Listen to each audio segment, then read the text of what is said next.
London, February 4th, 1555, at Newgate Prison. The air inside the stone walls is thick with the scent of damp straw and the suffocating silence of those awaiting the end.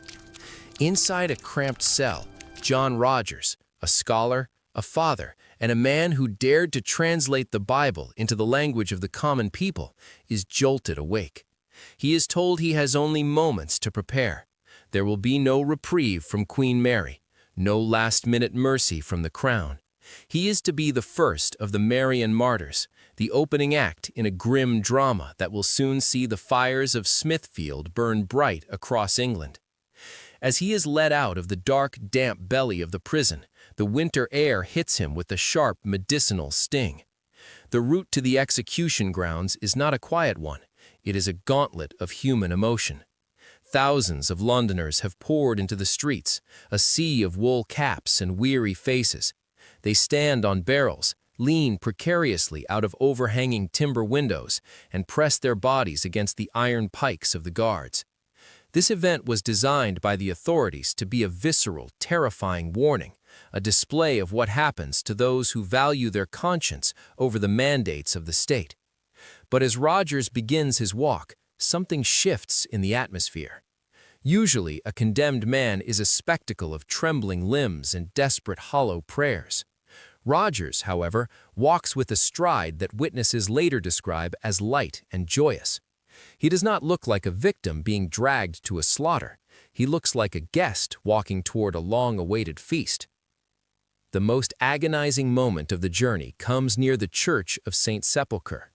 There, standing in the churned, freezing mud of the street, is his wife, Adriana, and their 11 children. Among them is an infant, born while Rogers was in chains, a child he has never been allowed to hold or even touch. The guards pause the procession, fully expecting the sight of his weeping family to shatter his resolve. They expect him to collapse, to beg for the Queen's pardon, to trade his theology for the chance to be a father for one more day. Rogers looks into Adriana's eyes. He looks at the child in her arms. In a moment of profound, quiet agony, he simply shakes his head. He chooses the fire over the lie. Pause. Look at this man. He is leaving 11 children behind for a book, for a truth. Many in our modern pews would call this madness. We live in an age of comfortable Christianity, where we compromise for a promotion, stay silent to avoid a cancel culture, and trade our convictions for social convenience. I want you to stop and ask yourself, is there anything in your life so sacred that you would let your family watch you burn for it? If your faith hasn't cost you anything lately, do you truly possess the same spirit that lived inside John Rogers? Tell me in the comments, are we raising a generation of believers who would stay at the stake, or a generation that would recant at the first sign of heat? I need you to search your soul before we watch the fire take him.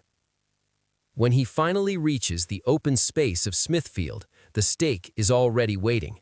It is a thick, blackened pillar of wood surrounded by bundles of dry faggots and straw.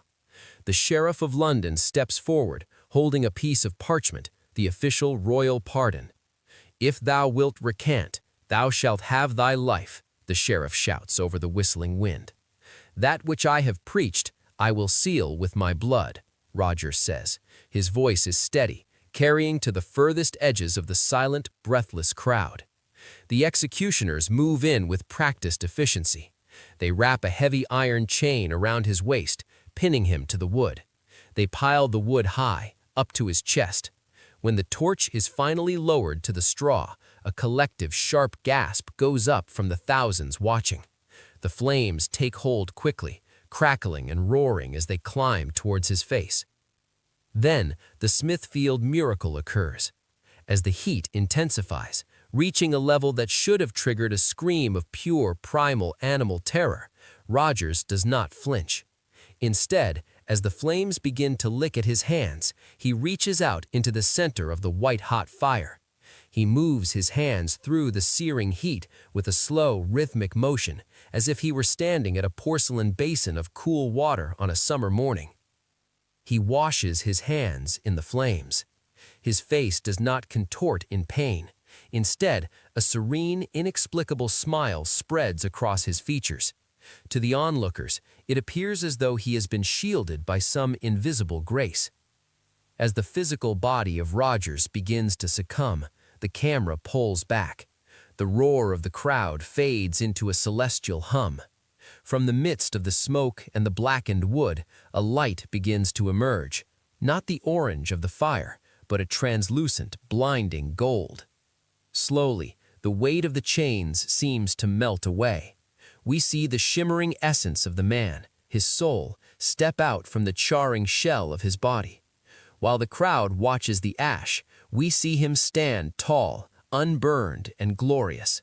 He looks back one last time at the marketplace of Smithfield, not with pity, but with a look of victory.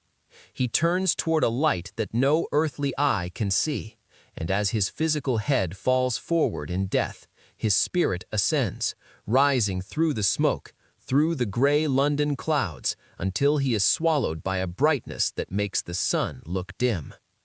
When the fire eventually died down, the silence in Smithfield was absolute.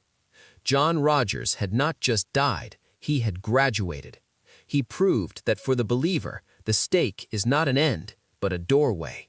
He left the world to wonder what power could make the fire feel like water, and the death feel like coming home. If you enjoyed this inspiring history, kindly subscribe to our channel and invite your friends and family to benefit from Christian Journey TV. See you in the next video.